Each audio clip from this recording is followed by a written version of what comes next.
7 p.m. Call to order the Village of Riverside Planning and Zoning Commission regular meeting for Wednesday, December 28th, 2022. Please call the roll. Commissioner Pelletier? Here. Commissioner Marhol? Here. Commissioner Hennigan? Here. Commissioner Braun? Here. Chairperson Mateo? Here. Commissioners Miller and Matthews are excused. We have a quorum. Yes, we do. Also with us is Attorney Skrotsky from Kleinthorpe Jenkins. I think this is our first time with you, so welcome. Thank you. Do we have a motion to approve the Planning and Zoning Commission regular meeting minutes for October 26, 2022? So moved. Second? I'll second. Thank you. I sent Planner Siren one edit. Does anybody else have changes? Okay, please call the roll. Commissioner Pelletier? Aye. Commissioner Marhol? Aye. Commissioner Hennigan? Aye. Commissioner Braun? Aye. Chairperson Mateo? Aye. Motion passes. Next up is visitors, petitions, citizen requests, and communications. Is there anybody here who would like to speak at this time of the meeting? Okay. Moving on to the village board update. Sure. So the village board, since the last meeting, has met 3 times, and the primary area of interest for the Planning and Zoning Commission has been the transit-oriented development text amendments. That'll be revisited by the board next week during their meeting, and then I think a final vote in February. There are a number of changes that were proposed by the board, and if you take a look at the board's packet that we'll produce for the next meeting, you can see a nice summary of the changes that they've proposed. If you have any questions, I'd be happy to answer them. Thank you. Okay. Moving on to public hearings, I'm going to switch up the order, so we'll start with PZ 22-13, a public hearing to consider an application for a variation from Section 1073F2A, fence and wall location in residential districts. Variation sought is to build a 5-foot-tall aluminum fence that would encroach approximately 57 feet into the Woodside Street Yard and for a length of approximately 84 feet. The petitioners are Tawny and Michael Beacon. Do we have a motion to open the public hearing? Did somebody move or? Yes. First, second? I'll second. Thank you. Public notice was, all in favor? I keep skipping over that part. All in favor? Aye. Okay. Public notice was published in the Landmark on December 7th, 2022, and will be marked as an exhibit. The remaining application materials will be marked as a second exhibit. Is there a motion to accept these exhibits? Second. Teresa? Okay. All in favor? Aye. Okay. Motion passes. All right, if anybody plans on giving testimony, if you would stand if able and raise your right hand.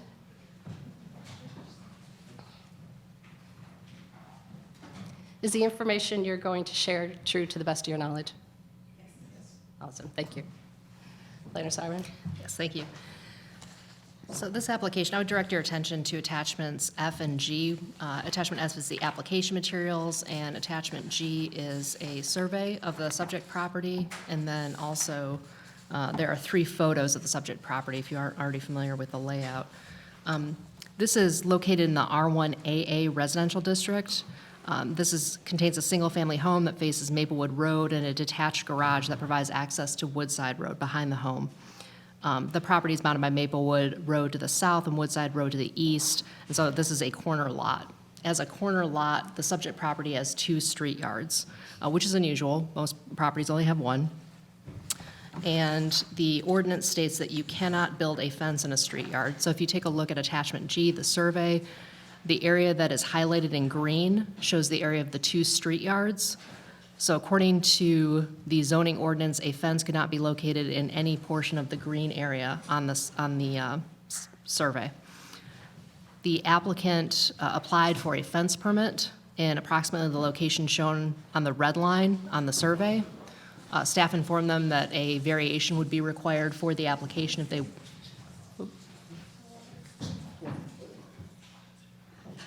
So we're looking on page 74, page 80 of the packet, if you're electronic. Thank you very much, I appreciate it. Staff informed the applicant that a variation would be required to locate a fence in the street yard, and the applicant submitted the attached materials explaining the purpose for the variation. I want to turn over to Ann for a second to explain the criteria that we'll be discussing for the variation and what you'll be considering.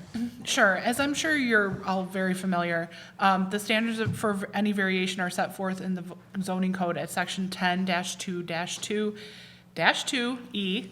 And all of the standards of variation, all the standards enumerated in that section must be met for a variation to be recommended to the board. There are particular circumstances relating to the current residents of this parcel, and that may qualify as something akin to a request for accommodation. This board would not consider the request for accommodation. That would be something that would be considered by the village board when they take up the recommendation. So your recommendation, should only be based on the variation standards enumerated in the code and not kind of look beyond the qualification of those standards. But it may very well be that even if this board denies the variation request due to these standards, that the board may take different action in terms of accommodation of the specific disability of the residents. And if you have any other questions as we continue the discussion, feel free. Thank you for that clarification. So in taking a look at the application materials, you can see the proposed style of fence. It is a 5-foot tall aluminum fence that has the appearance of wrought iron. And the area that would be fenced in, as I mentioned, follows the red line on the survey, and then you can see in the photos, it starts at approximately the edge of the porch towards the Maplewood Road section of the house, extends into the street yard, extends down Woodside Road, and then extends back towards the driveway and along the shared property line with the adjacent property. Now, the ordinance would allow a fence to be installed in any of the area in white on the attached survey. So for example, if the applicant wanted to locate a fence at the back of the porch and run it along the area where the green and white areas meet on the survey and connect by the driveway, they could do that. Now, obviously, that would be a smaller fenced area, and I'm sure the applicants will describe why that's not desirable for them. Another note is that there is, and you can see in the photos, and then the location on the survey in overlapping brown circles, there is effectively a landscaped hedge that runs along Woodside Road. Now, technically, landscaped hedges are prohibited by the zoning ordinance. This one has been there for quite a while. But the idea behind having no fences and no landscaped hedges in street yards is that there is a clear view of the house. That is the purpose of the ordinance, is to maintain these clear vistas per the Olmsted vision. So the applicant is requesting a variation for the fence in the location shown in red on the survey. I'd be happy to go into any further details if there are any questions, and I'll leave some time for the applicant to present their case. So we have at our desks 2 statements from neighbors in Yes, thank you. support of the request. Yeah. Thank you for pointing, I appreciate you mentioning that. We did receive 2 comments, and I think that was mentioned in the staff report, that were from 2 neighbors who did not want to put their name to a letter or attend the meeting, who are not in favor of having the fence. But we were advised by Attorney Mars that because they wouldn't put their name to their comments, that those should not be considered when you consider the criteria for a variation. Could we have more explanation of what the theory behind that is? Effectively, the 2 comments were that they felt that the fence was in opposition to the Olmsted vision, that the zoning regulations were there for a reason, and that they should be enforced. I was I'm more sorry. going for why it's appropriate to ignore the comments, because people don't want to put their names to it. I'm sorry. No, do you want me and to take it? that's why. That's kind of in between the 2 of us. Yes. As to the anonymity factor, the requirement is for a public hearing for a reason, and that's so that the applicant could respond to whatever concerns were raised. If people are not willing to put their name to the complaint, we have no idea what the substance of the complaint is, whether there's any kind of personal or additional animus behind it, and the petitioners are not really able to adequately respond to it. So generally, if a complainant is not willing to be on the public record as to the complaint, it should not be considered as part of the record to base a decision on. Because it's in the forum of the public hearing. and- Correct. Thank you. That explains a lot of my or eliminates reservations. Sure. And as Chairperson Mateo noted, we did receive the 2 emails that you have at your desk there in support of the application. Okay. Would you, one or both of you, like to go to the podium and talk about your request? Behind you. With cameras on it. Hi, just wanted to introduce myself. My name is Tawny Geekin. This is my husband, Mike, and our daughters, Grace and Claire. We just moved to Riverside in September. We relocated from Oregon to be closer to my husband's family. He grew up here in the area.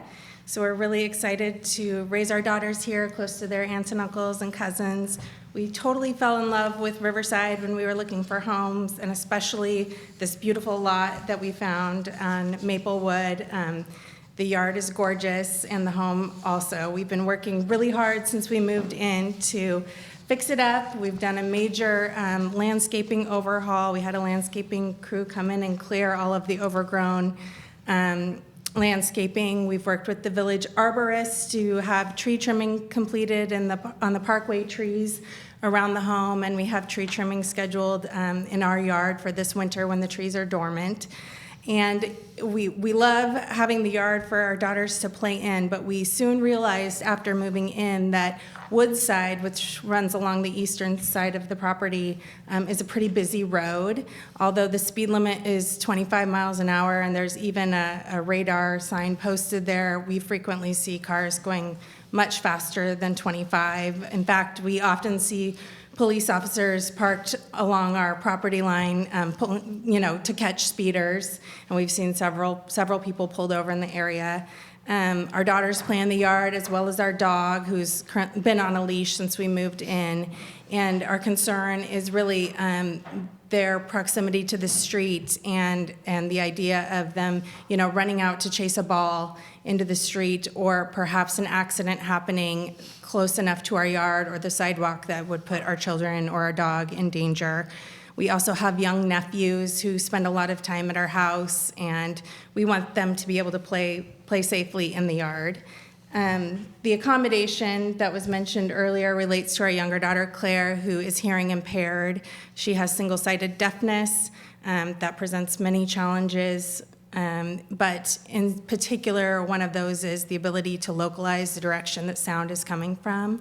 So when you think of crossing a street, everybody knows to stop, look, and listen. For her, that's extra difficult, right? There's extra looking, extra listening involved, and that's just an additional reason why we feel like a fence in the yard would give us peace of mind that our children can play safely in it. It's a beautiful piece of property, and we don't want to interfere with the aesthetic at all. That's why we've chosen to put the fence inside the hedges that already exist, so that really from the sidewalk it wouldn't be very visible.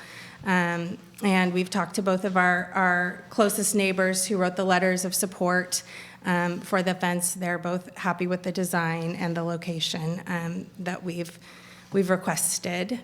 So we just want to thank you for your consideration and taking the time to learn about our request. Anything you would add? Sorry. Hi, I'm Mike Geekin.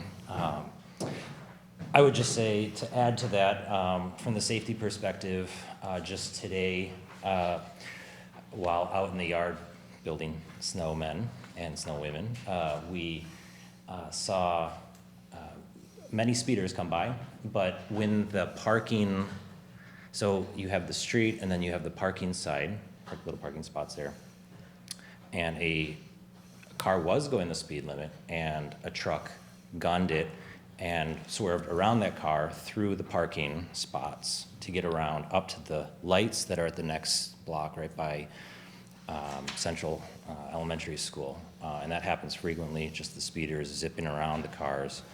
And my fear is that they jump the curb and come into the yard.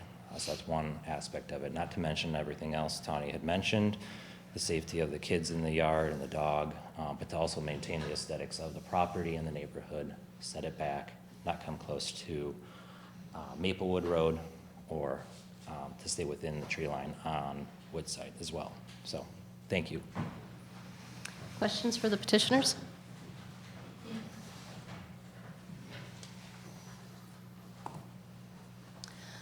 Planner Siren had mentioned that you could build a fence by right, but chose to not go that route. Could you go back, one of you go back to the podium and explain your thinking, please? So, in the location where the fence could be built within the current zoning code actually covers an area, a small area of the property directly behind the house, which is almost all cement right now. So essentially, the entire grass part of our yard is street yard, and the current zoning ordinance would not allow a fence in the lawn. There's a very small piece of lawn, and then mostly all this additional cement kind of curved driveway that was put in before we moved. So the kids would basically be able to play in a small fenced area that is primarily cement, not a grassed yard.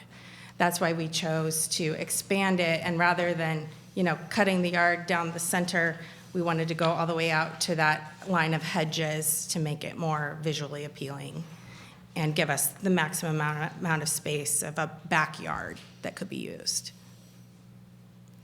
Does that answer your question? Yes, thank you. Okay. Looking at my fellow commissioners to see if you have any further questions for the petitioners. Okay. Sir, did you want to say something? Is now the time to Yes. speak what I'm talking about? Yes. Yep.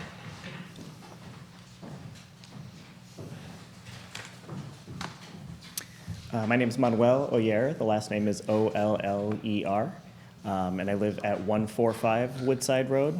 So we're talking about what I would see from my front door.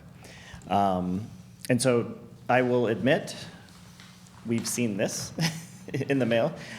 So don't have all of the photos to see exactly what this would look like. And I hear you, we've been living on Woodside for 4.5 years. It's a speed zone, and it is a bit frustrating, and we've had the same concerns about, our children who are now 16 and 14, being on the road and what might happen with traffic there. That being said, I could really only talk about Woodside and what that means to me and what the aesthetics that I would like the board to keep in mind.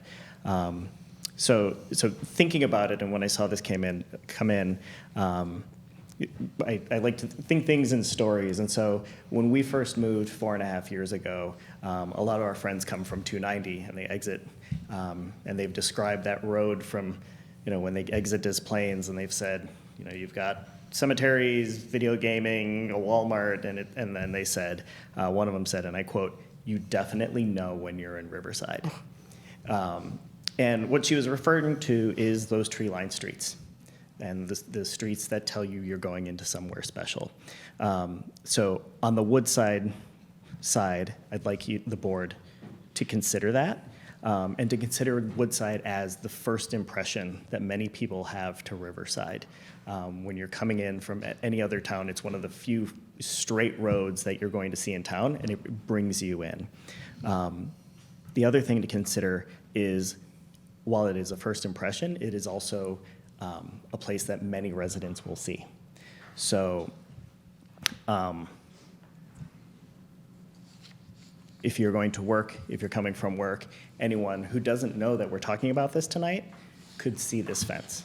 And how are you going to tell someone on Lawton or Akenside or Bloomingbank that there is an exception for this? Understanding I am not no person.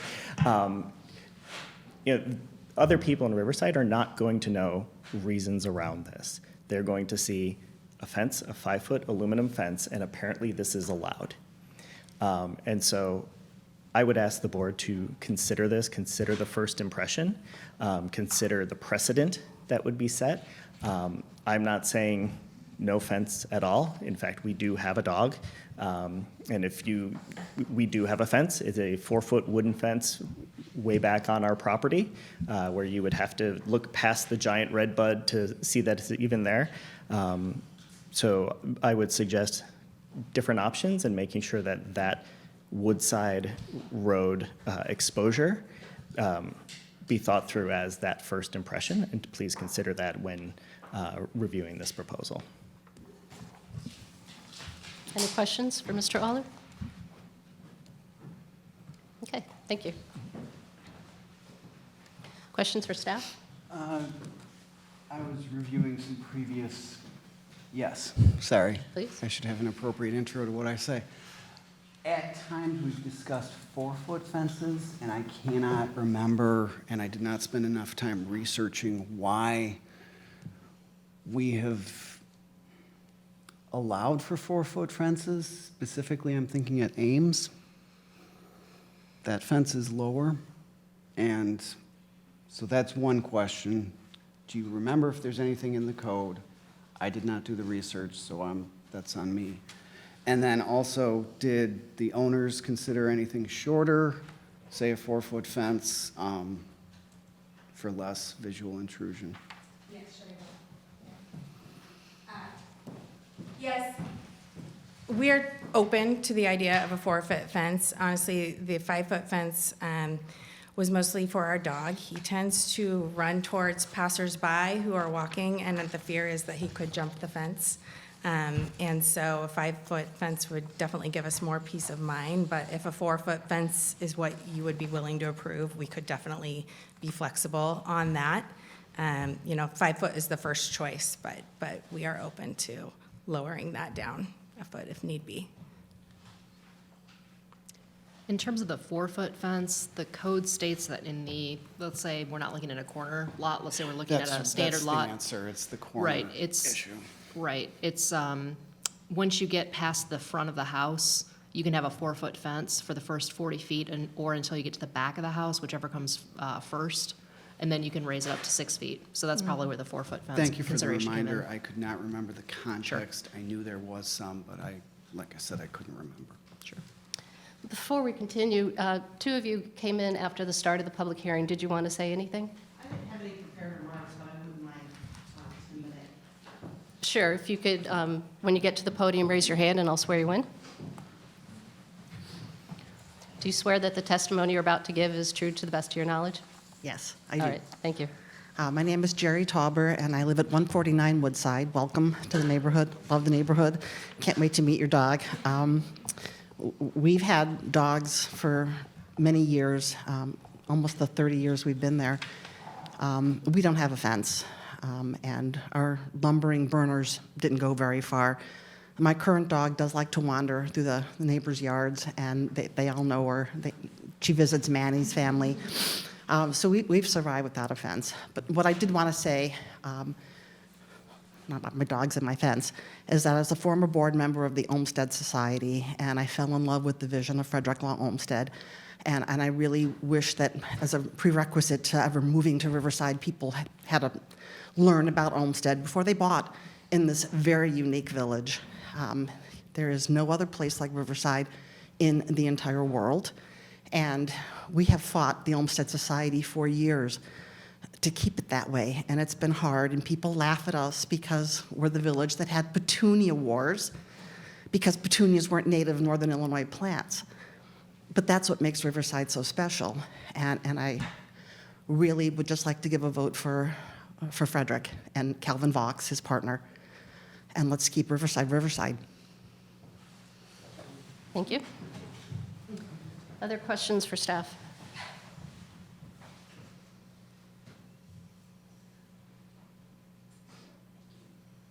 No? All right, then, when we close the public hearing, then the discussion will just be amongst the commission and staff. So if you have any final comments that any of you want to make, you can do so now, please. I'll just say quickly that we have fallen in love with Riverside as well. We want nothing more than to have a beautiful piece of property that our neighbors enjoy passing by and seeing from their own homes. And so hopefully we can come to a compromise where we can safely enjoy our yard and also keep it beautiful. Thank you. Sure. Did you get sworn in? I don't think you did. Okay. Do you swear the testimony you're about to give is true to the best of your knowledge? Yes. Thank you. I'm Samantha O'Year. I'm Monty's husband, and we live right across the street. And so I just want to say, totally understand the fence and the safety concerns, and we're not against fences. I think we got a letter saying that there was a big 5-foot white aluminum fence planned for right across the street from us, and we pretty much envisioned a huge rectangle that we were looking out our front window. No photos or anything. So obviously we were a little bit alarmed, and we didn't know like what it was going to look like. We don't have any of the photos that the board is looking at as an advantage to us. So that's part of our reaction to it. And so, we enjoy just looking outside the window and enjoying the trees and the greenery and the natural colors and stuff. And so, part of it, we're in an information vacuum a bit, and we didn't have the same information that your next door neighbors had. And so please take that into consideration too. Having that information is super helpful for the folks across the street to have, and, in terms of our own support of it. And again, we totally for a fence. I understand wanting a fence, but would just ask that it's something that is not, that is aesthetically, fits with the surroundings and is natural and blends in. And that's really the biggest thing from my point of view. So, Thank you. So our agenda packets are public documents, so you can go to our website and download them between now and the board meeting that will discuss this. So everybody has access to this information. Sure, and I'd be happy to pass along so you can take a look at these materials here. You can see there's a photo of the fence. There you can see the site plan showing the location of the fence in red. And there are some photos, smaller photos of the property. So you can see that there is a landscaped hedge alongside of the road, and that the fence would be on the other side, the non-street side of that hedge. So if you can see from the photos, at least along Woodside, I believe the hedge will mostly obscure the view of the fence from that road, but you would be able to see it head-on from the property on Maplewood.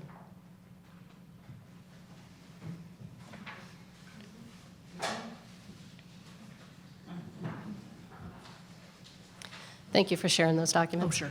I have a question, Please. just clarification. Can the petitioner confirm that it's a black fence that you're proposing? Okay. Yes. If we have no other questions for petitioners or commentators, is there a motion to close the public hearing? So moved. Second? Second? All in favor? Aye. Okay, that motion carries. Thoughts, commissioners? I'm struggling, and I did go back and reread the extensive discussion we had Can you talk closer to the mic? I'm struggling with this one, and I did go back specifically to the discussions we had regarding Kimbark, which did not go in favor of the fence.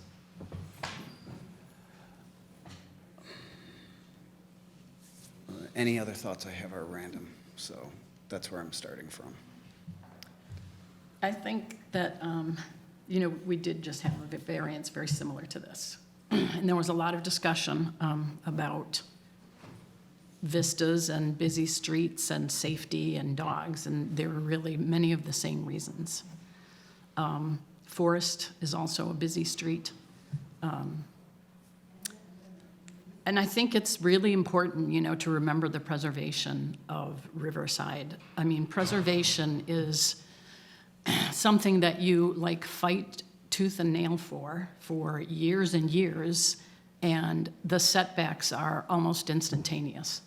So I think it's very important for us to remember that the purpose of the ordinance is to preserve kind of an open vista along the thoroughfares or the roadways of Riverside. And in this case, this is an important entry point. I drive down Woodside every day coming back from work. So it's an important entry point into Riverside. So I think we need to, remember that, and remember that a corner lot is not an unusual situation in Riverside. So this would apply to many, many other locations. I too am struggling with this. I definitely see why you would desire a fence, but I'm starting from the point where I'm having trouble distinguishing this situation from the previous requests that were denied. Same arguments were presented. I didn't hear anything different that distinguishes this lot from the previous lot that was denied. And I do think it's important to keep in mind the vistas when we discuss the requirements. Anything to add? Nothing really that we haven't said. I'm looking pretty strictly at the standards for variation and coming back to what several of the commissioners have already said, that simply because it's a corner lot, that's not a unique circumstance by any means, which makes it difficult to meet the physical hardship that's required for granting a variation. Okay, would somebody like to put a motion on the table?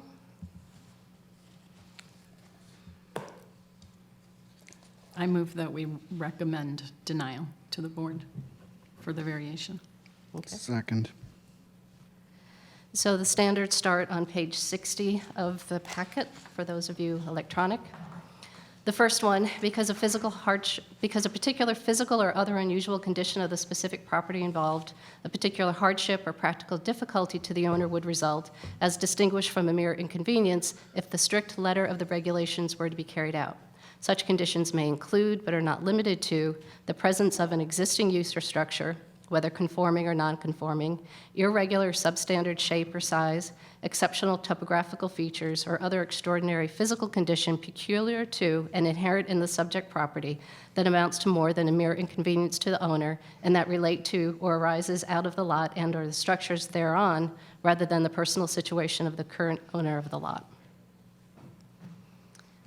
What are our thoughts on that standard? I think it was already addressed by a few of the commissioners' comments, and we went through this a little bit with the church as well, that corner lots are not unique, nor are, I was more picky on this one, but nor are oddly shaped lots. That's just endemic to the village.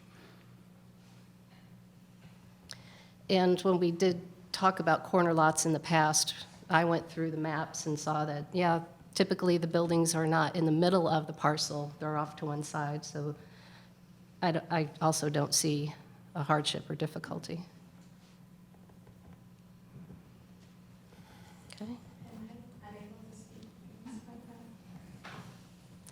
Second standard, the purpose of the variation is not based primarily upon a desire to increase financial gain. That's true. I think that's met. The alleged difficulty or hardship has not been created by any person presently having an interest in the property. That's true as well. Conditions upon which the petition for variation is based would not be applicable generally to other property within the same zoning classification. That's almost a repeat similar of the corner lot issue. It is applicable to many different properties located through the village because of the large number of corner lots.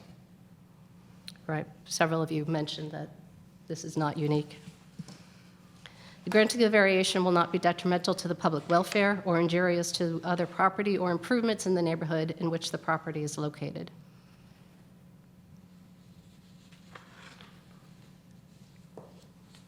Teresa's doing, I'm doing. I think it's arguable whether that's met or not. I mean, impacting the vistas could arguably be detrimental to the area. I think that's the whole point of the ordinance, is because of that protective nature. The granting of the variation will not alter the essential character of the neighborhood. It may. That's been addressed, especially concerning vistas. And finally, the proposed variation will not impair an adequate supply of light or air to adjacent property or substantially increase the congestion of public streets or increase the danger of fire or impair natural drainage or create drainage problems on adjacent properties or endanger public safety or substantially diminish or impair property values within the neighborhood. This is true. That one's been met. Okay. As you know, for variations, all 7 standards need to be met for us to give a positive recommendation. The motion on the table is to recommend denial of the variation request. Any further discussion? Please call the roll. Commissioner Pelletier, So to clarify, an aye vote is a recommendation for denial. Correct. So aye. Commissioner Marhol, Aye. Commissioner Hennigan, Aye. Commissioner Braun, Aye. Chairperson Mateo. Aye. Motion passes. So again, we are a recommending body. It will go to the village board for final decision, first meeting in January or second? That You'll is- hear from You will hear from Ann. us. Yeah. Yes. And again, we statutorily are required to address these standards. So that's not fully reflective of our opinion on your family and your home. Okay, thank you. All right, moving on to our second public hearing. Sorry? Not at all. This is going to be very not exciting. Yes.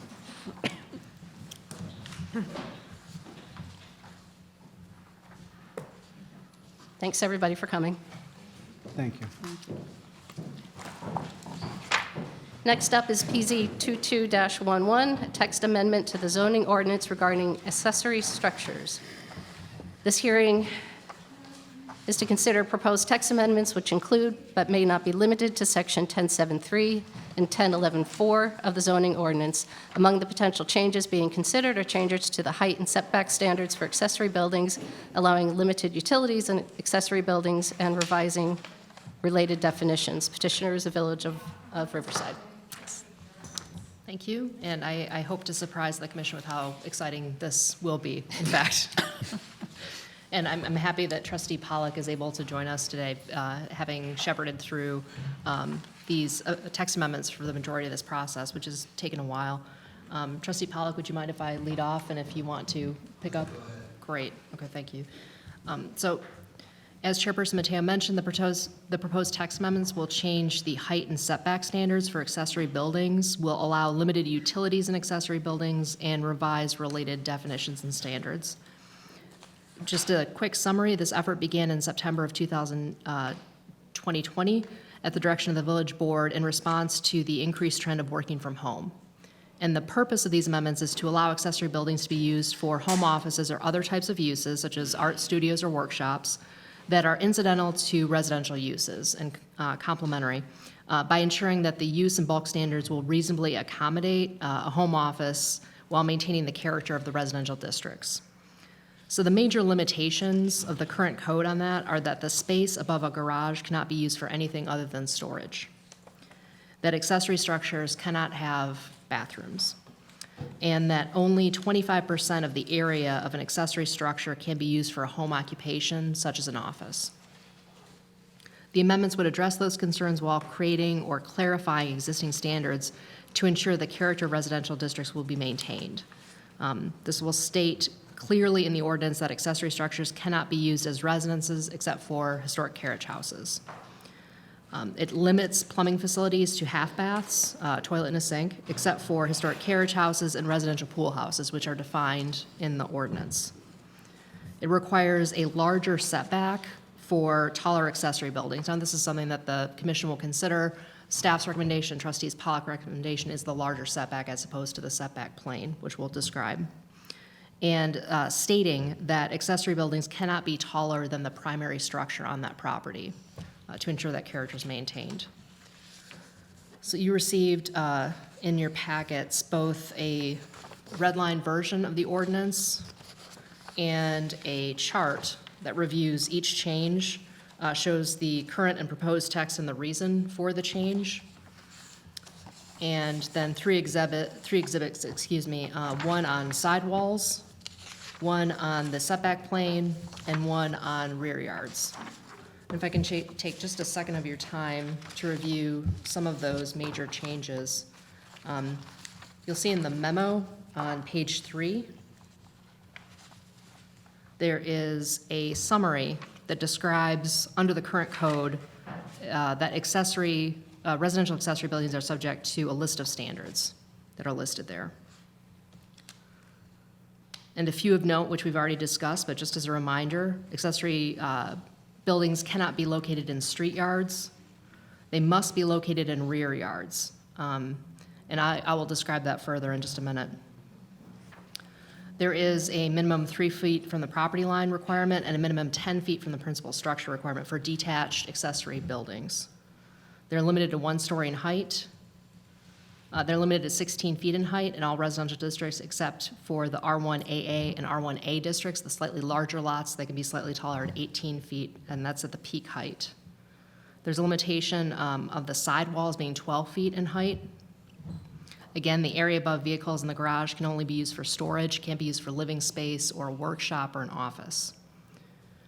The total ground floor area of accessory buildings is limited to 12% of the size of the property, up to 800 square feet of all the buildings combined, not each individual building. And I know we've gone back and forth with that, but that was the latest recommendation from the commission.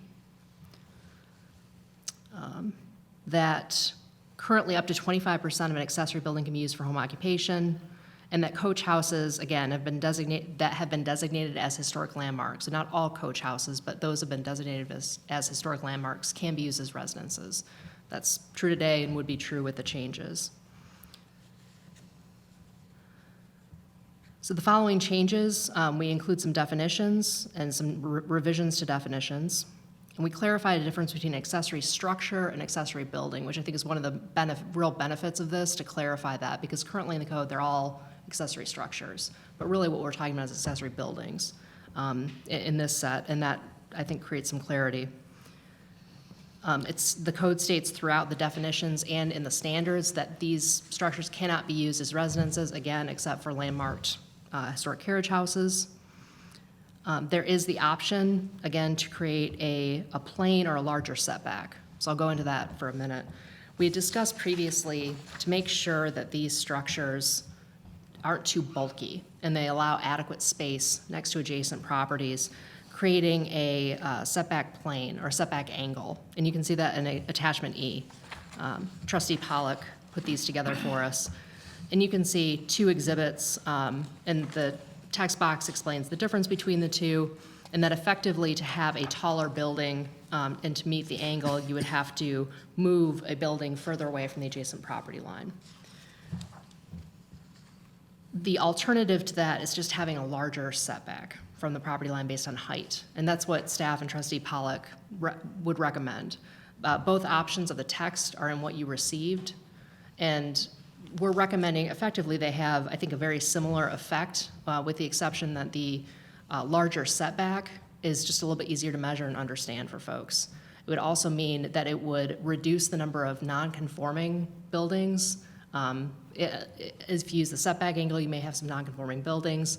The increased setback would reduce the number of non-conformities. If you have a building that is taller than 18 feet, the way we would propose this is that for each additional foot above 18 feet, the building would need to be set back an additional foot from the property line. And we'd round up and down from the 6-inch mark.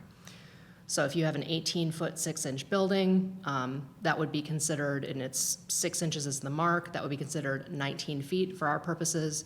You'd set that back an additional foot from the property line. So instead of 3 feet, it would be 4 feet. And then up to 20 would be 5 feet. So you increase the setback for a slightly larger building, which ensures adequate separation between that building and the adjacent properties.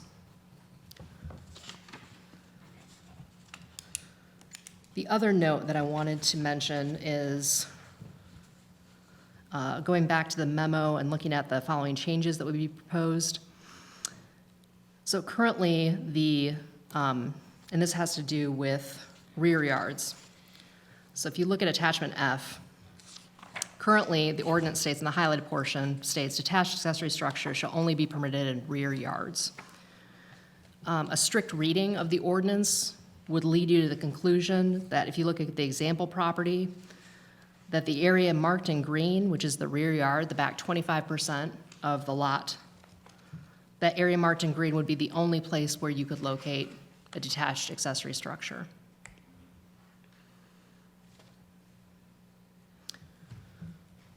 The area, the box that's in blue on that same exhibit shows the area behind the principal structure with the setbacks from the adjacent property lines. That area would be the area where you could locate a detached accessory structure per the proposed text amendments. And what the text amendments say is instead of it has to be located in a rear yard, is it has to be behind the principal structure. Now, in the case of a corner lot, it could be aside the principal structure, but not any further towards the street than the principal structure. So that's the recommended change, and the commission didn't discuss this since the last meeting, but Trustee Pollock and staff worked on the proposed language. We feel that this is actually a benefit to the text amendments and will reduce nonconformities, because I think there are probably many nonconforming accessory structures that aren't located within that green rear yard area. No, that's a great addition. The other minor tweak that I think is important to note is that accessory buildings may be up to 20 feet tall, but they can't be any taller than the principal building. So if for some reason you had a single-story ranch that had a peak roof height of 18 feet, that is the limitation for your accessory structure. You can't have something peeking up behind it that's 20 feet tall.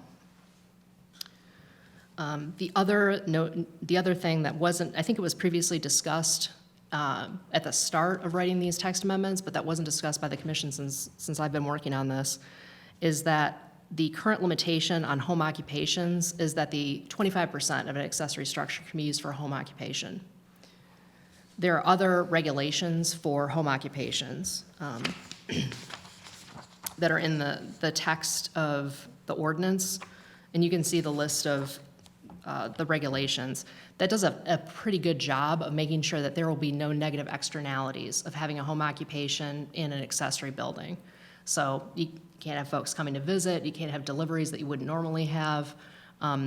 Staff felt, and Trustee Pollock agreed, that it doesn't make much sense to limit the size of the use of an accessory structure if you're purpose building it. For example, if I wanted to create a craft shed, not a home office for myself, and I wanted to have that in an accessory building, right now what the code says is if let's say I decide to start selling things on Etsy, and I make them in the craft shed, well, technically that's a home occupation. I couldn't use the entire craft shed for that purpose. I could only use 25% of it.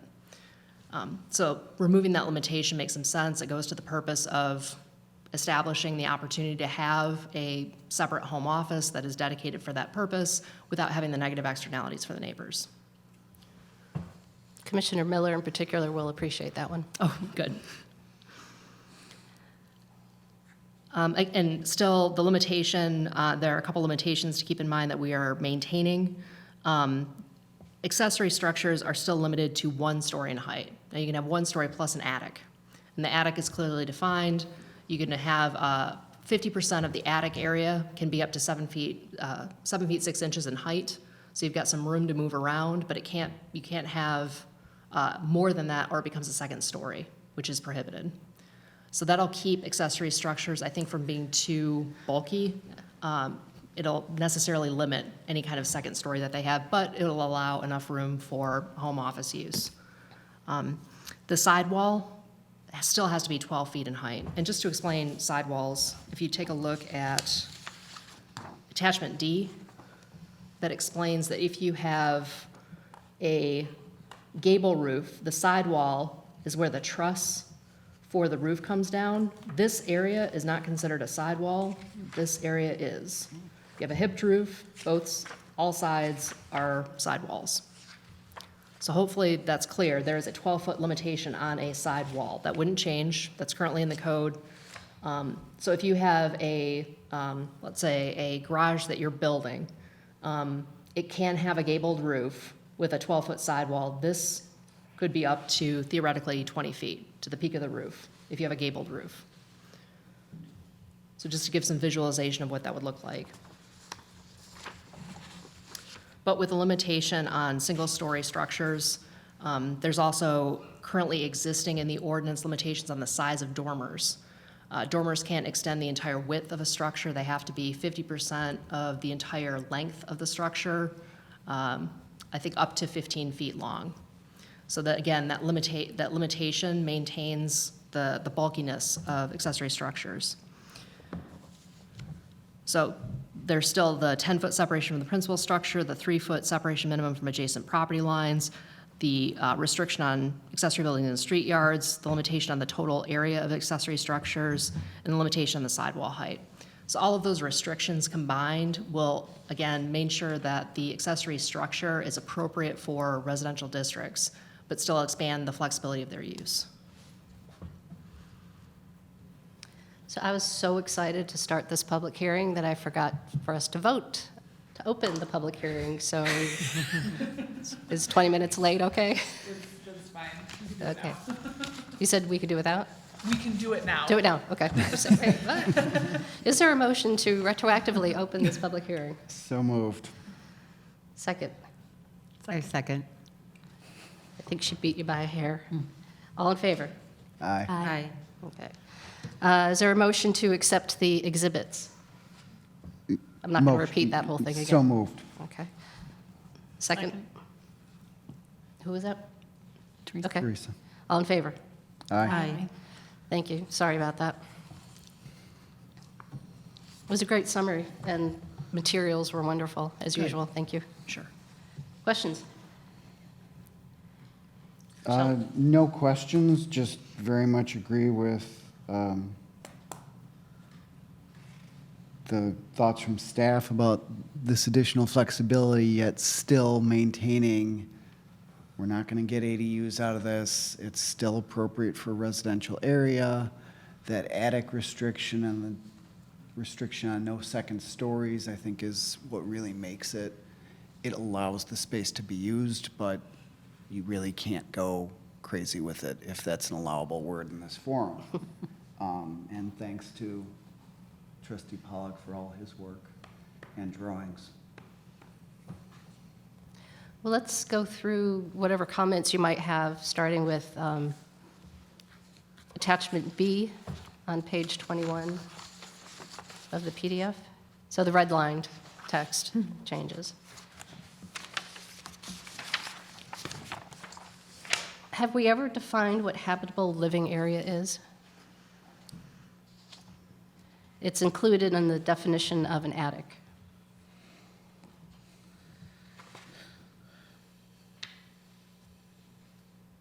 And if not, do we want to have it defined, again, to make crystal clear that it's not a dwelling unit?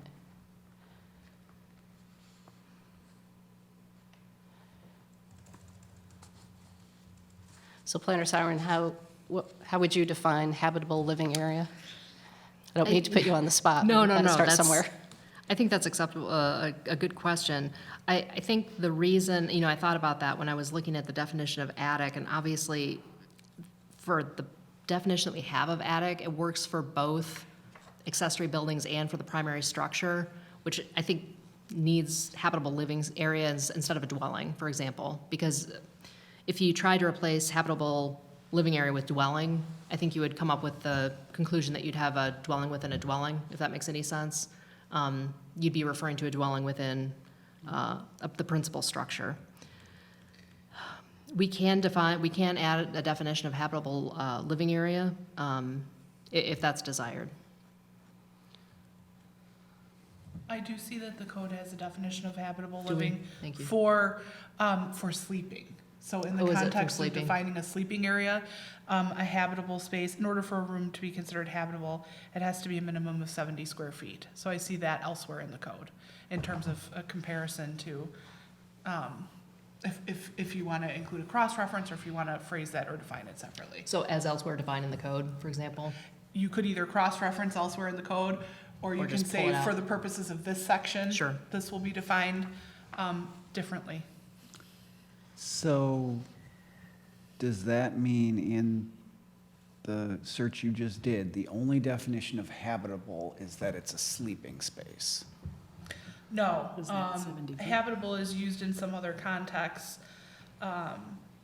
For instance, in the garage section, the code talks about garages beneath habitable rooms. And that wouldn't necessarily be limited to sleeping. So for a definition to be tied to sleeping. So the word is used elsewhere in the code, but maybe not for the specific purpose that you would want to define for this. So that would just be considered in terms of bringing forth a definition. So really what we want to say is a space can be used for storage or for workspace or home occupation.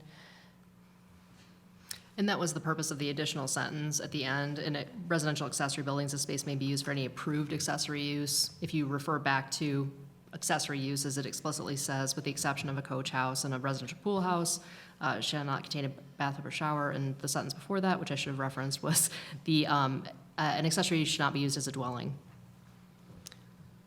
I mean, if commissioners are fine with it, I'm fine with it. I'm fine to move on. Okay. Especially when we refer back to the accessory use. Okay. 'Cause that pretty clearly says it's not a home. And then under the definition of building, here I'm getting really picky. Can we take out the first word, means? Sure.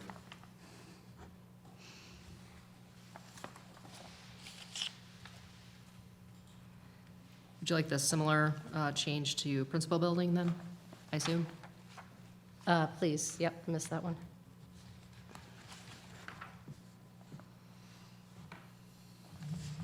Anything else in this section?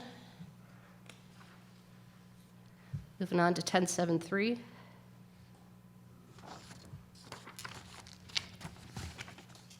Was there any thought to paragraph 6B?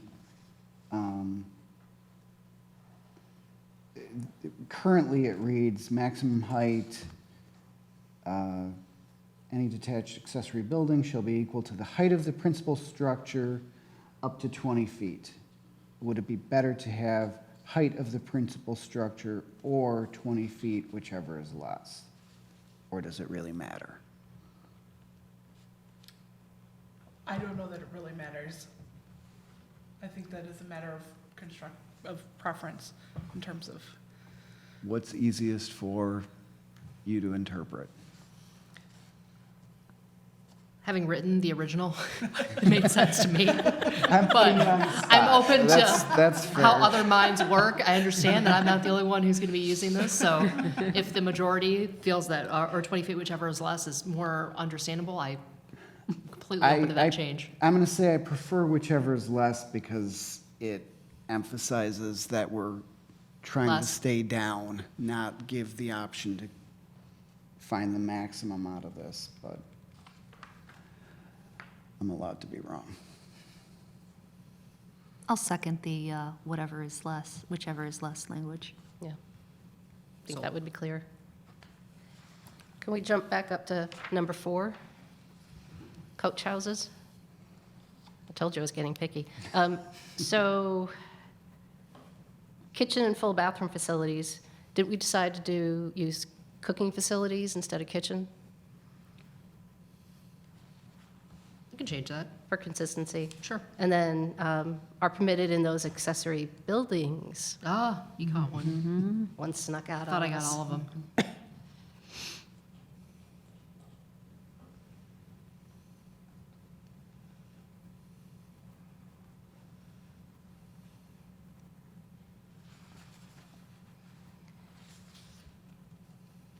And then let's consider the setbacks. We have 2 alternatives to consider. Page 24.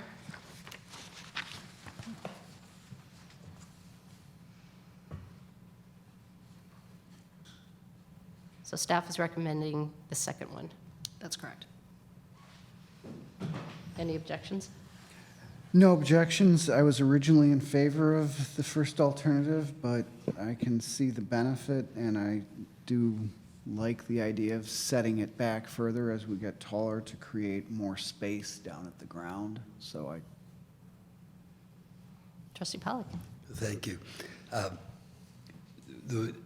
one of the reasons that I and staff are recommending that second alternative, even though, we originally, or at least I originally pushed for the 45-degree plane, I discovered after the last Planning and Zoning Commission meeting that doing that would create a probably significant number of non-conforming buildings, because under the existing code, a gable end of a building is not a sidewall, as Ann had previously mentioned. And so under the existing code, you could have a 16 or 18-foot tall accessory building 3 feet from the property line. And if we instituted that plane, those would all become non-conforming. So the beauty of just going to a straight one-for-one increase in setback is those buildings remain conforming, and it's still, if the peak of your roof is 20 feet, you're still pushed back 2 feet, so it has that effect too. So it definitely made a lot of sense to go that route. Anybody feel strongly that they want to do the setback plane? Okay.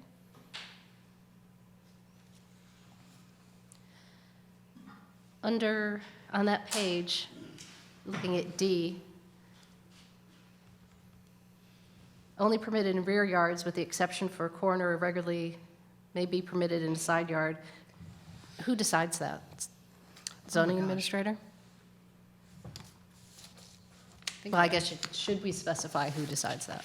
I think I potentially did not update that language. All right, let me see here.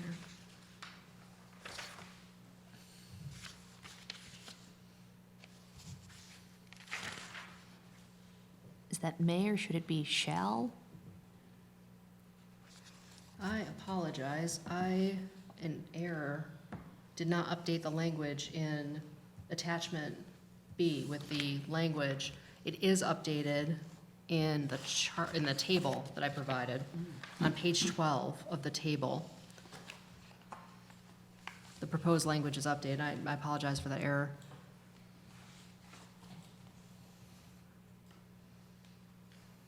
So the actual proposed text that I meant to include is that accessory buildings shall be prohibited in street yards. Accessory buildings shall only be permitted behind the principal building on the property, except that for a corner lot, an accessory building may be located on the side of the principal building if no part of that accessory building is closer to the adjacent street than the principal building.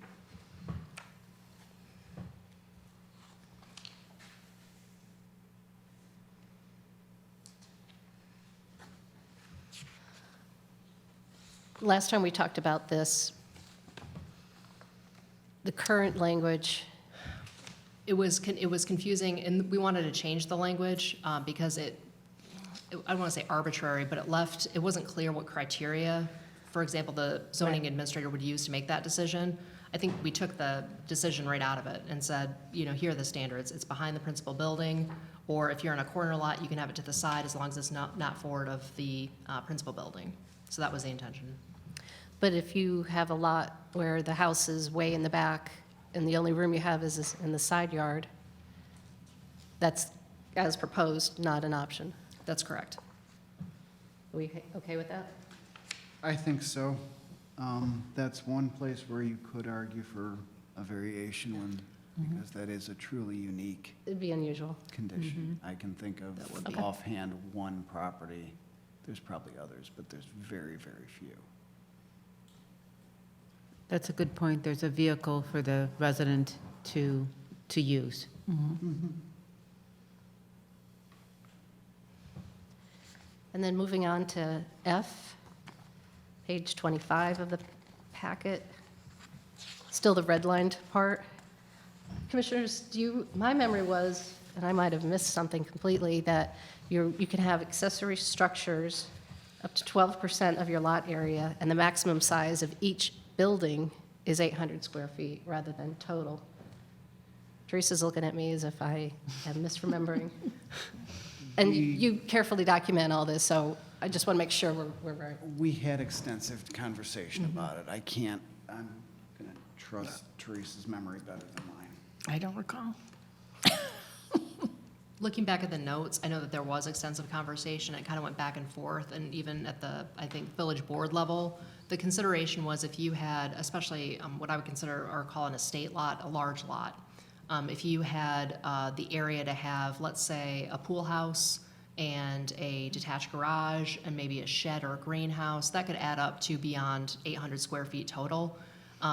I'm not sure what I think the decision or the direction was made, and I wasn't entirely clear from the notes that I saw when that came down, but my notes were that the commission was in favor of the 800 square feet total and the 12% total. If you want to recommend changing that, I'm happy to change that. I think now that you're jogging my memory, I think it was a 12% total, no single building more than 800 feet, But not combined. but not combined. Okay. For the reason, if you have a large lot, Okay. that's very, That was might be limited. discussed. Okay. I'll be honest, I don't remember what the ultimate decision was, because there was a comment during that discussion about equity and the fact that a property owner had this giant lot, sorry, that's putting values on it, had a large lot, and that owner should be allowed to go the full 12%. But then there was also discussion about openness and other elements.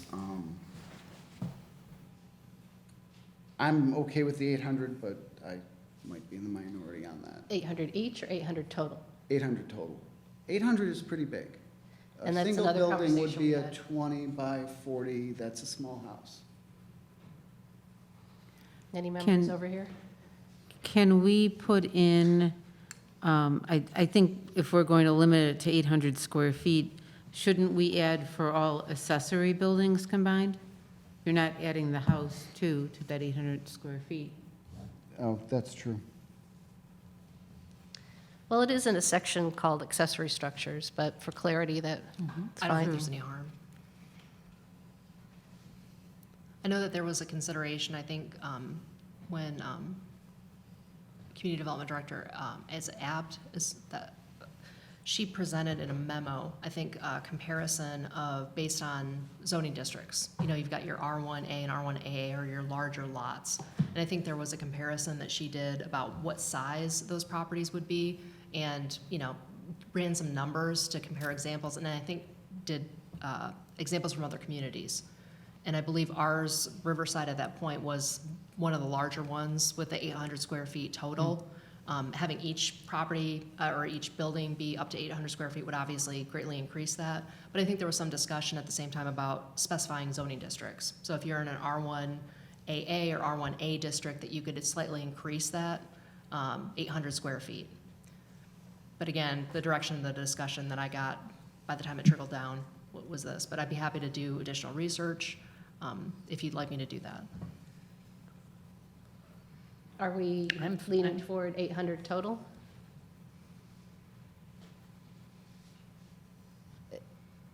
I'm fine with 800 total.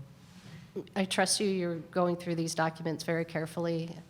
So if that's where we ended up, that's where we ended up. Commissioner Hennigan, do you have any thoughts? Honestly, I think I would prefer 800 as a maximum per structure rather than total, but I was not at the October meeting where the group had the larger discussion. And I could live with 800 total. Well, let's keep it as is for now, and maybe I'll watch part of the meeting and revisit it. Yes? I just want to make sure I'm clear, because I'm not, is the suggestion that, or the recommendation that you're developing here, is that the combined area of all accessory buildings cannot exceed 12% or 800 square feet, whichever is less? Yeah. I don't think it says that. It says 12% of the lot area to a maximum size. It doesn't say or. Should it be or? That's effectively the same thing. It is. To a maximum? Yeah, this adds the language for all buildings combined. And so it basically maxes, it puts it, it makes that 800 square feet a aggregate value. All accessory buildings combined. Correct. So if a resident has a 10,000 square foot lot, the 12% would be 1,200 square feet. They're limited to 800 square feet for the combined area of all accessory buildings, correct? Yeah, okay. I just want to make sure I understand, so when the board asks me, Yes. I'm clear. But Thank you. just to, I just have a question, I'm just thinking this through. And maybe I'm sort of backpedaling on my earlier statement. A maximum size of 800 square feet for all buildings combined, if you do have a larger lot and you do happen to have a huge garage, then are you limiting your other sizes of are you at a disadvantage because you can't have, you're not, is it 12% of the lot area or up to a maximum 800 square feet? Once you reach that 800 square feet for your accessory buildings, you can't go anything. You've capped out, You've capped out, even though you're well under the 12% of your lot area? Is that what we're saying? That's a possibility. Sure. Again, you can come for a variation request. And we just had a discussion about openness, and we're going to get into discussions about impervious soon enough later this year, or sorry, next year. So that's going to play into it as well. And that comparison with other communities suggested that Riverside is very generous in the amount of accessory building. It was, and I wish I had the materials with me, I don't. If there's an interest in advancing the accessory buildings text amendments forward and revisiting the idea of expanding the opportunity for larger lots to have larger accessory buildings with additional research and comparison, that it's more updated, I'd be happy to do that and put that kind of on a list of considerations for discussion for future text amendments. I could see that. But for now, we would strike for all buildings, it would stay the same. 800, all buildings combined. For all accessory Right. buildings We combined. All would- accessory buildings We would combined, stick yeah. with the revisions that are Yeah. in front of us. Yeah. With the addition of for all accessory buildings. Correct. I have noted accessory very clearly, yes. Right, sorry. And then in G, again, I'm being picky, but it's a text amendment. That last sentence, can we, instead of shall be extended, shall extend?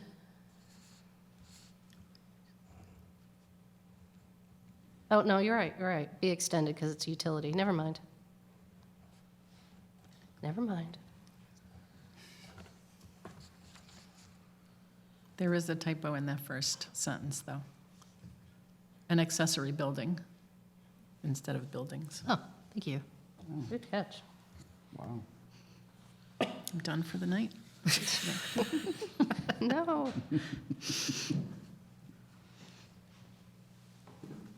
Okay, I think that's all I have. Others?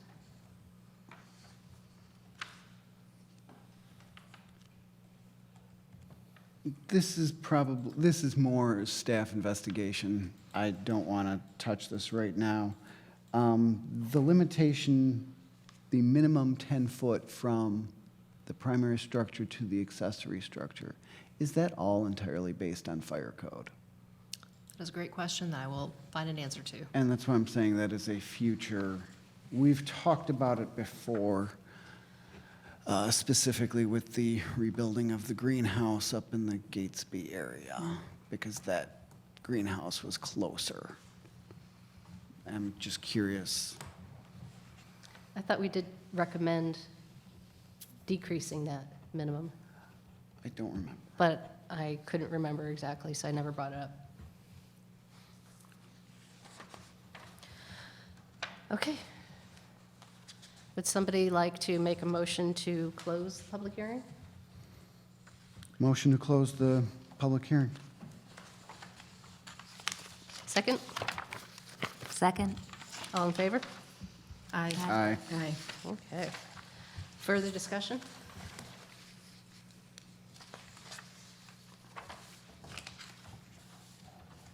The standards are on page 48, standards for a text amendment.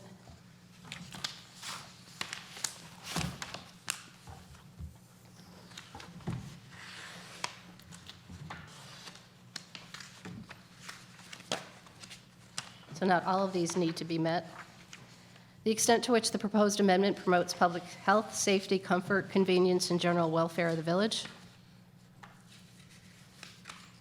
Certainly being able to have flexibility in a building space would be good.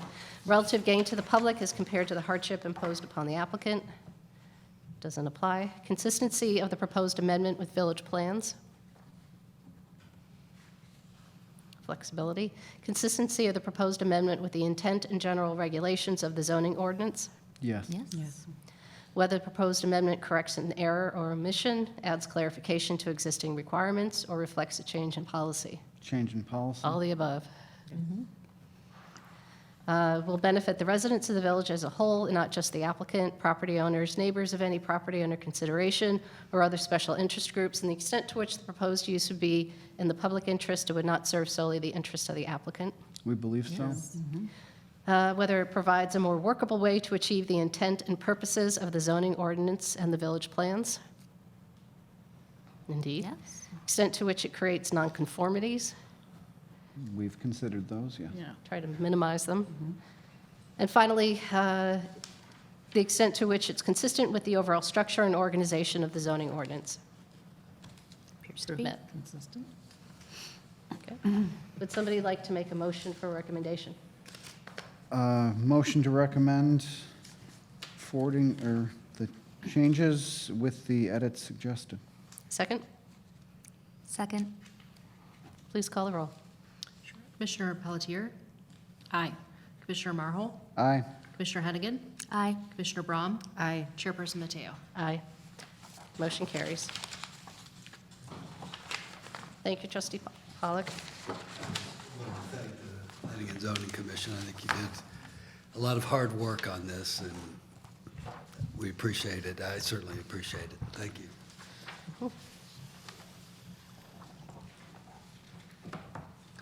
Okay, moving on to our third public hearing, PZ 22-12, to consider proposed text amendments which include but may not be limited to Section 1063, 1073, and 1011-4 of the zoning ordinance.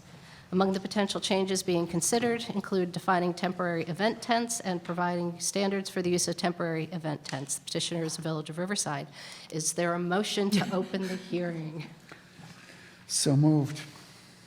Is there a second? I'll second. Thank you. All in favor? Aye. 8:15. The exhibits, is there a motion to accept the exhibits? Yes. Motion. Second? Second. All in favor? Aye. Aye. Motion carries. Another exciting discussion of text exciting. in our zoning ordinance. So the purpose of the amendments is to differentiate between temporary tents used for storage and temporary tents used for events, and to create standards for temporary event tents. And I provided a table which wasn't included in your packet, which I hope is helpful in thinking about the difference between the two. And you should each have those at your table. So in considering temporary membrane structures and temporary storage tents in compared to temporary event tents. So we have those side by side in the chart. So the ordinance explicitly states tents used for storage cannot be used for events, and tents used for events cannot be used for storage. They are separate purposes. And you can see that a temporary storage tent cannot be located in a street yard, whereas a temporary event tent could be with a special permit from the zoning administrator, subject to the standards in the proposed section 1063C9, which is included in the red line and the chart that were provided for you. And just to refer to those quickly, if we take a look at page 4 of the red line document, right at the end, the zoning administrator may approve the placement of a temporary event tent in a street or front yard or within a side yard setback upon application, and where it is established to their satisfaction that such placement is for a particular religious, educational, recreational, or commercial sales purpose or special event, and not for storage, is time limited to times we will discuss, and would be compliance with the requirements of subsection B above, which is all of the requirements for tents, and where the placement in the rear side yard is impractical, given the nature of the purpose of the special event. So there is the possibility to have that in a street or front yard, and we'll talk about time limits in just a second. Can a tent be placed in a side or rear yard? Yes, for both storage and temporary event tents. What is the minimum distance for property lines? 3 feet for both types. And can a tent encroach in a side or rear yard for a storage tent? No. For a special event, or for a temporary event tent, excuse me, yes, with a special permit. Now going down to time limit. Currently in the code, if you have a temporary storage tent, that can be up for 30 consecutive days, up to 45 calendar days in a year.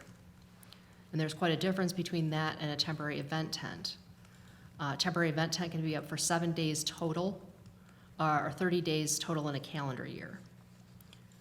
Moving down, you can see you can put up a temporary event tent 2 days before an event. It must be removed 2 days after, which is stated clearly in the ordinance. So that 7 days total that can be up includes the 2 days of putting the tent up, the 2 days after the event of taking the tent down, 7 days total.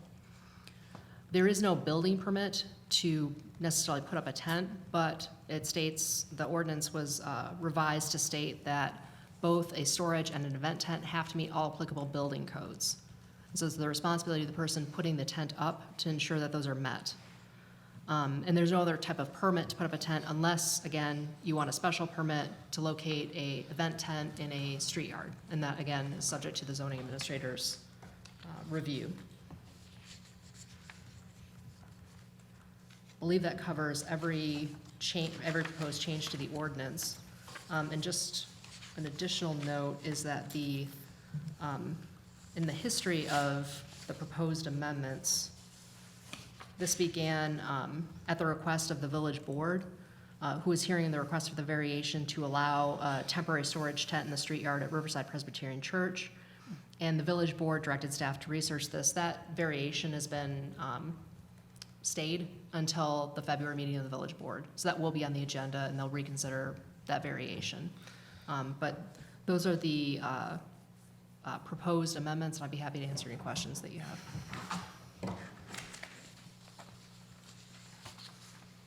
Questions, comments? I think this is a good clarification.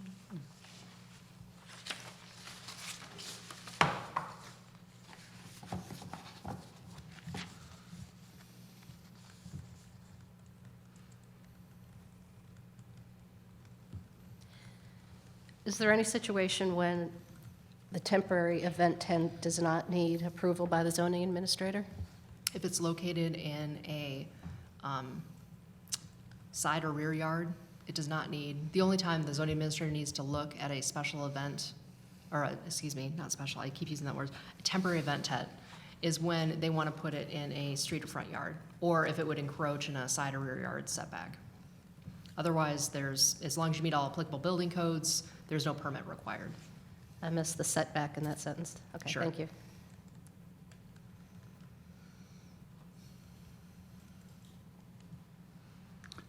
Are there, this is a more general question, are there enforcement issues with tents being up significant periods of time?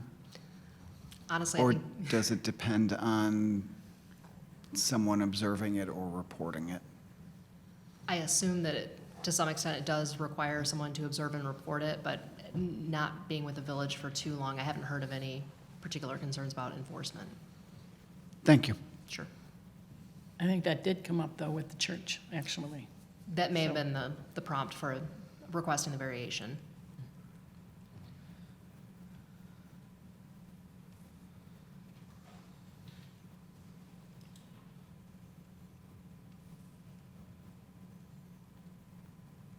There are a couple places with the zoning code update for the TOD.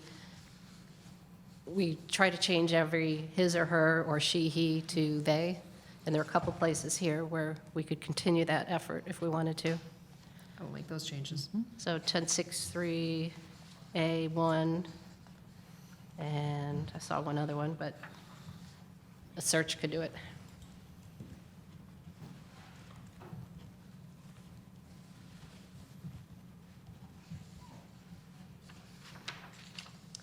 Other comments, thoughts?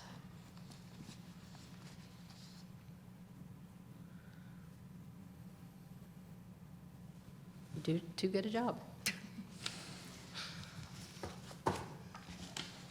And so the temporary event tent has a maximum of 30 days in a calendar year. So, for example, if a school wanted to have it up for multiple weekends, they couldn't have more than 30. And that's in the beginning here? Yes, that is in, I see, yep. yes, in 10.7.3N, right at the last sentence there. So once a quarter, approximately. Okay. And this doesn't only apply to organizations or, schools, churches, it's residential as well. So if I wanted to have a party in my front yard and had a tent, Sure. Yes, it applies to that. yes. So that would fall under recreational, under the definition of temporary event tent? I believe that would be considered recreational, yes.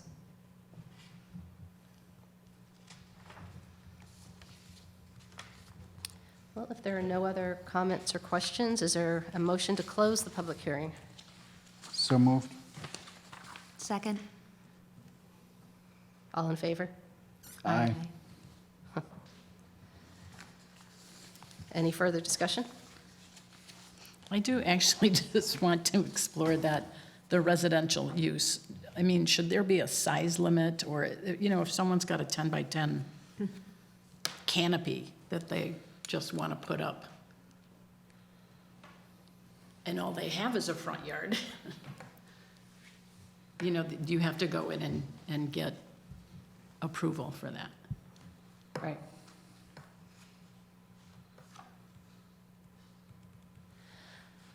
At one point, we were proposing size limits. Is that still in here? And I missed it? There's no size limit in the text. I think in the TOD update, because I remember suggesting to the church that in future correct, there years, is. if that was approved, then they couldn't have that big tent. That's correct, and I apologize, I don't have the text on me for the TOD amendments, but that section of text which you previously reviewed does include a size limit, and I cannot remember off the top of my head what the size limit is. So that's not in any of the proposed changes here. It's in a different section that is not. It's in the TOD amendments, which would be Right. reviewed by the village board. So would you were satisfied with those size limits at one point? Oh, those are maximums. Those size limits are maximums? Yes. I'm thinking more of a size that perhaps doesn't require this same Level of scrutiny. level of scrutiny, thank you. Yeah, again, if you're having a barbecue, for instance, even the folks that were just in tonight, if they cannot be in a street yard with a tent for a barbecue and they just want to throw up a canopy so that someone has some place to sit, do they have to come in and get approval? So if you want to put your easy up, the 10 by 10, like Yeah. at farmers markets. Right. I just think that's a bit of a burden. And there are, as we observed tonight, there are plenty of homes and any side yard is going to have, or any corner lot is going to have that issue.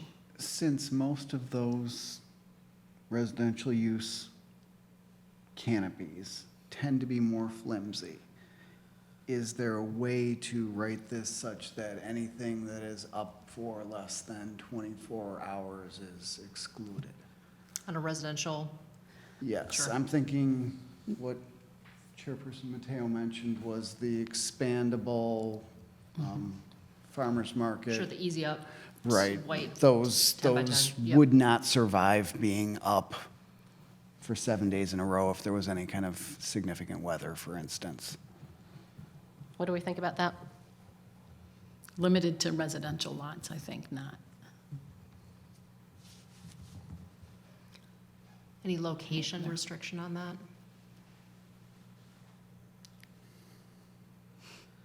Honestly, for an easy up for 24 hours, I don't think I don't want to worry about it because it's up and down before anybody can be deeply offended. Okay, so any location, 24 hours, residential use. Okay. We all okay with that? Yes. I've seen several lemonade stands that would benefit. from Yeah, this. there you go. Okay. Would somebody like to make a motion to recommend something? I would move to recommend approval of the proposed amendments with the additional language we've discussed. Second. Okay.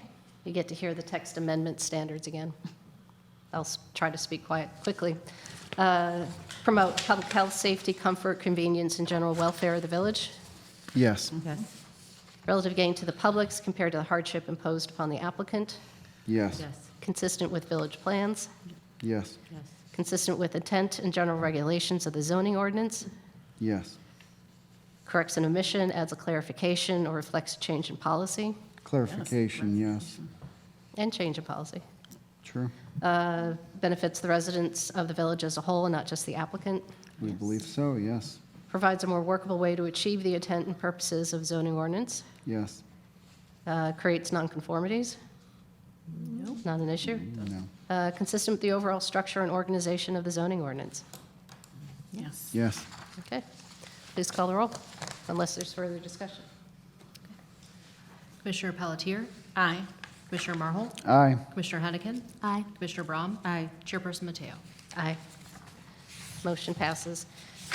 To our to-do list, we should probably take a look at the text amendment standards, unless they're codified statewide, because some of them are fairly redundant, Okay. in my opinion.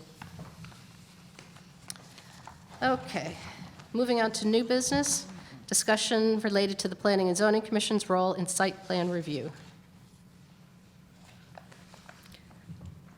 So this came up during the discussion regarding the transit-oriented development text amendments. The village board questioned whether the site plan review process, particularly of site plans in the proposed TOD sub-district, could be streamlined by having the village board review and take action on site plans without the site plans first being reviewed by the Planning and Zoning Commission. So the village board has asked for a summary of the site plan review process, how neighboring communities handle site plan reviews, and what input the commission has had on recent site plans. So the information we provided is listed below. The process is outlined. We do note that, in other communities, typically, site plans are either reviewed by staff or by staff and then the village board making the final decision, with the exception of Hinsdale and LaGrange Park, who have a similar process to ours now. There is a list of recent site plan reviews by the Planning and Zoning Commission and the changes that were made as a result of those reviews. And there's an attachment included for the relevant zoning ordinance section. So I wanted to ask for your input on this, and if you reviewed the meeting minutes or watched the video of the village board discussion, it's not clear that there is a consensus. There is a request for further information. There was, I think, generally a desire to streamline the process, especially and they mentioned specifically the B1 TOD district. Now, that includes a portion of the commercial properties along Harlem Avenue, but not all of the properties along Harlem Avenue. I get the impression, based on the discussion, that they meant to include all of the B1 zone properties on Harlem Avenue, but I could be incorrect. So just to make that distinction, the B1 TOD district is a portion of the B1 district along Harlem Avenue. I think there was a desire to maintain the commission review of site plans in the B2, the central business district area, the downtown area. But there was a desire to streamline the process, and the two sides of that discussion are, one is more public input, more review by citizens like yourselves of site plans, and input not by the village board of a site plan review.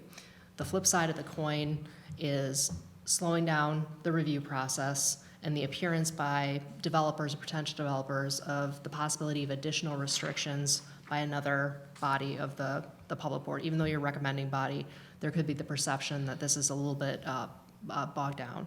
There may be some additional friction caused by that. So with those two considerations, one of the recommendations that we had was to consider the option of, for perhaps the B1 or B1 TOD review, having, instead of a full review by the full planning commission, either a formal subcommittee of the commission or an informal review with the results of either being given to the village board. I believe there was something similar with the Preservation Commission years ago. But so it would be, the idea would be behind that, that if we had a site plan come forward in either the B1 or just the B1 TOD district, that either there would be a formal subcommittee of the commission, up to 3 members, who would meet with staff. There would be a published agenda. There would be a meeting schedule that would occur. You know, meetings could be canceled if they're not needed. But they would meet with staff in public, discuss the site plans. The results will be taken to the village board. Alternative 2 is an informal process where you would have 2 members of the commission meet with staff. It wouldn't necessarily need to be a public meeting. It would need to be an agenda, you know, with a set meeting schedule. It would be an informal meeting to discuss the site plan. And again, those results would also be given to the village board for their consideration. So that was the advice provided by Attorney Mars on the topic. I'm sure Ann can speak to that, but I wanted to present those options to you for your discussion. Thoughts? A question. So right now, for a permitted use, a site plan associated with a permitted use, Planning and Zoning Commission has the final action on that, correct? You're the recommending body? Just recommending. And it goes Okay. to the village board for final approval. But right now, we have final approval of the site plan. Yes, thank you. Right? Yeah, not, Is that what you're asking? Yes, Yep. yes. So this would change it so that so that some subgroup would make a recommendation and the village board would take the action? the final action, yes. Well, who makes the final decision, I think, could be discussed. I guess I don't see it really as being that streamlined then if it's still having to go before a public body for review and approval. It would be streamlined if they didn't have to come through the whole PZC commission. In theory, I don't think we've held up anything. We've done a total of 4 since 2014. I think the board has the impression that having site plan review done by us could hold up a project. I understand where the board could perceive that, but I think when we start talking about large multi-million-dollar developments, such as the corner of Ogden and, Long Common in Burlington, developers are very aware that they have to go through a process and are not going to force a decision.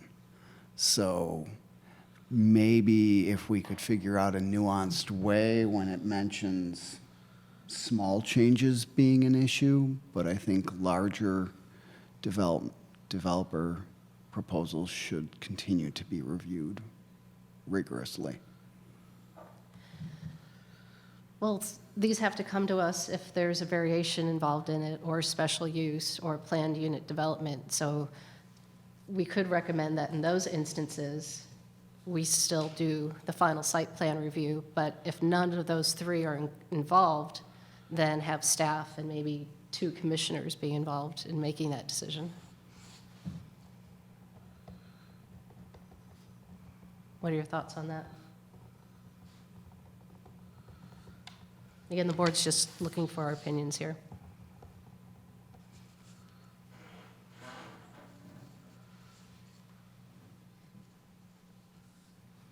So for example, those parking lots that we did the site plan review, if we changed policy going forward, they didn't require any variations, or at least one of them didn't, you could have handled that.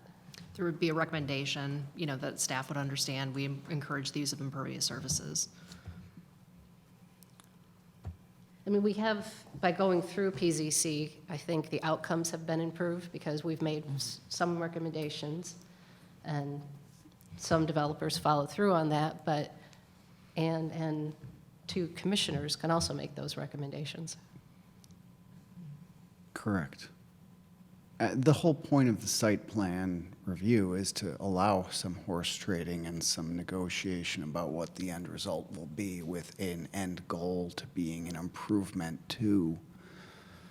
So a small group could do that with, when you don't have to go through variations or other. Other thoughts, ideas, suggestions? So just so we're clear, what you're suggesting is if there are any variations involved, it would still go through to the whole commission. Yeah. But if there are no variations involved in the project, then staff and two commissioners would be able to handle it. That's one possibility to recommend, yeah. So if there is a variation involved, we've done 4 since 2014.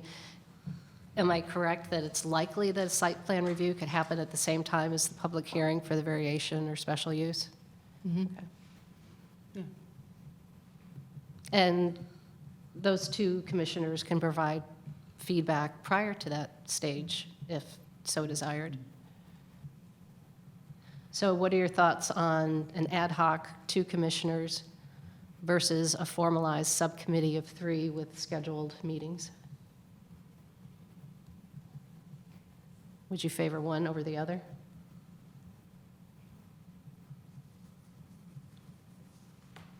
I'm not sure there's that much difference because both of them require a meeting with the developer, and that's what the concern seems to be from the village board side, is impediments and delays. So agnostic on it. I think it might be beneficial to talk about open meetings. The major difference between the 2 and the 3 is compliance with the Open Meetings Act. So the formalized subcommittee would, at any time a majority of a quorum is present in the same meeting, you have to follow the requirements of the Open Meetings Act, which would require notice and publication. So that would be the major difference between the two. Any 2 of you can always talk without, on a day's notice, without making it a public meeting available to the public. That's the major consideration between those 2 scenarios. Right. So flexibility. Flexibility. Flexibility, having one fewer person means fewer schedules to coordinate, and then I think flexibility in who attends. Yeah. So if someone has particular expertise or area, and they would like to attend, they can Right. do that. And it's one less perceived loophole that the developer has to jump through. Oh my gosh, there's this meeting, I see it on their schedule, I have to wait for that. If it's 2 people, then in theory it can happen as soon as staff is ready for it, staff and the developer. I think if anything, the 2 makes sense, because going with 3 doesn't get you anything. I'm not sure if either gets you that much. Like you said, I don't think that we've held anything up. But how much time do you save by not presenting it to the to the actual Planning and Zoning Commission? I suppose it could be, up to 30 days, So, since we only meet once a month. I right, suppose that's the real advantage, is that you can get on a more flexible, non-30-day schedule. and would we recommend to the board that if this policy were followed, then staff has the final say on it in our place? Because right now, we have the final say, not the board. Or do you want the board to have the final say? I would think it would need to be staff if we're trying to streamline the process. Otherwise, the developer's just waiting for a meeting of a different body. Right. That's my opinion, but